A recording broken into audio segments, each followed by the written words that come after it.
Hola, ¿qué tal? Estoy aquí para presentaros a uno de los finalistas a nuestros premios Valencia Negra en la categoría de Mejor Novela. Y estoy hablando de Alexis Ravelo con su libro, editado por Siruela, Un tío con una bolsa en la cabeza. Y vosotros diréis, ¿y ese título? ¿Cómo es? Bueno, pues es que la novela es exactamente eso. Un tío con una bolsa en la cabeza.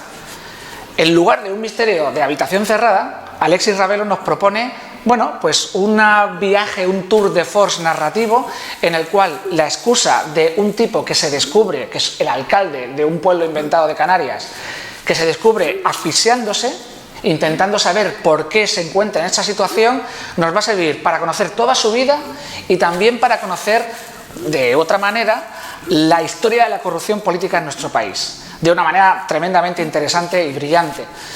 Y bueno, pues una historia que podía salir mal, un artefacto negativo que podía salir mal, Alexis Ravelo consigue que salga bien.